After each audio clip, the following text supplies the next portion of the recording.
So in the first recording we gave you an overview of the concept. What we want to do now is look at how the students would use the site.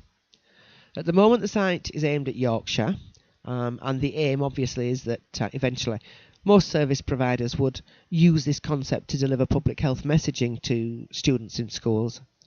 So imagine I'm a student and I live in West Yorkshire and I live in Calderdale. I would go to the site and to choose Calderdale. This then brings me up all the information that each service provider has blogged to me since the last time I logged on.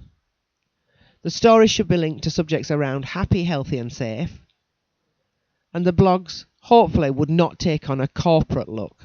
They should be individual to the service that uploads them, but we would hope that service providers would remember that the information that they're given is much more important than the service itself. Each blog should be accompanied with a link back to a service provider or to links to vetted websites that the service provider recommends for further research, including related games and activities.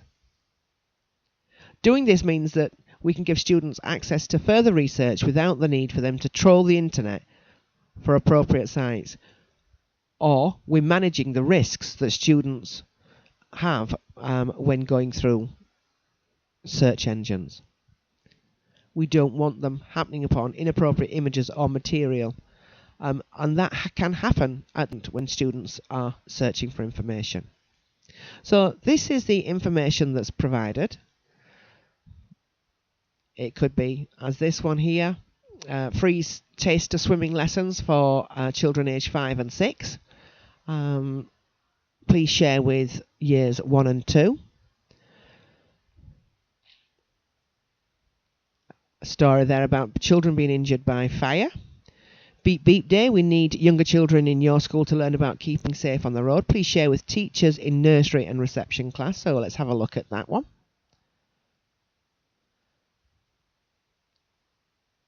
So this explains to the students why they've received this blog, and it's because we need younger children in their school to learn about keeping safe on the road. Please share with teachers in nursery and reception class. Find out more here.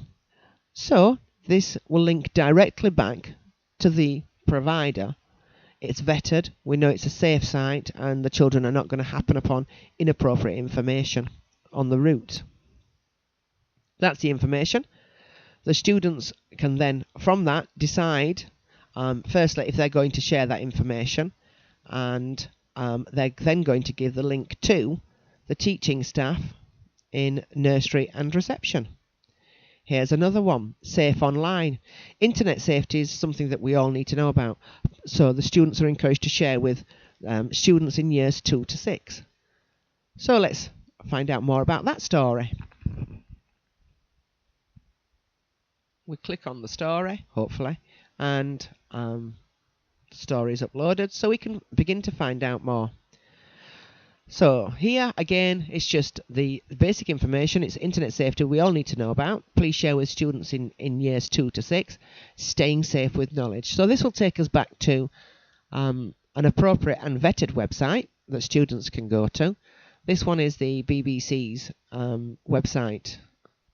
Again, there you go. Further research, further information.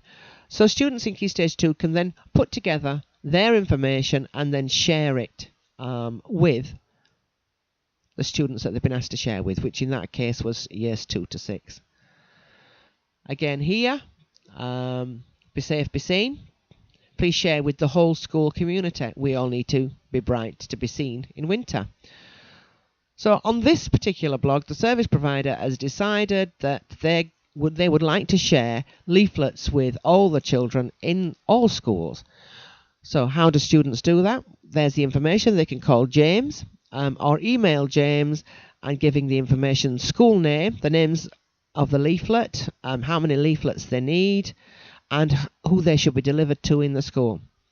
It also tells them about a website that they can go to where they can order school posters. Again, giving students responsibility. They make the decisions on whether their children would benefit from having the leaflets, and they can make the decisions on whether to order posters to be displayed in schools.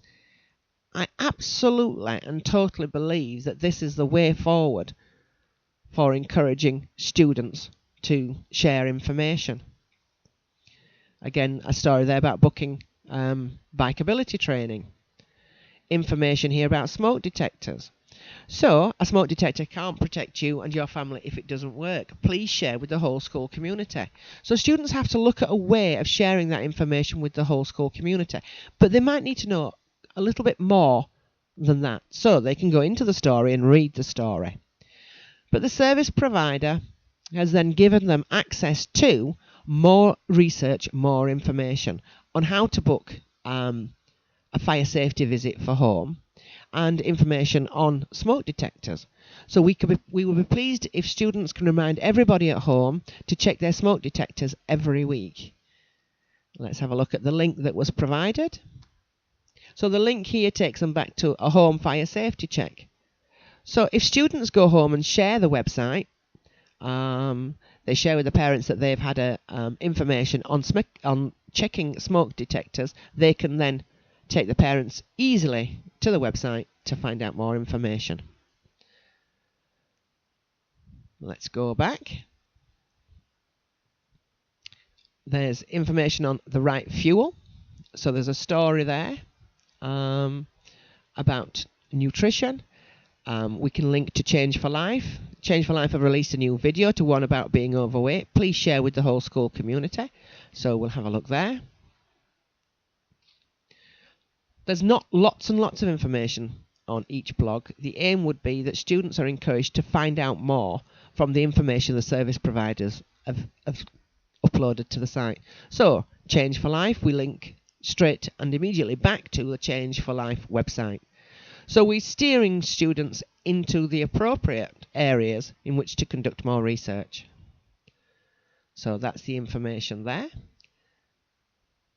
There might be related stories. So in terms of health, it may be that do you use the right fuel? There's more information there. Smoking in the car, there's information about health there.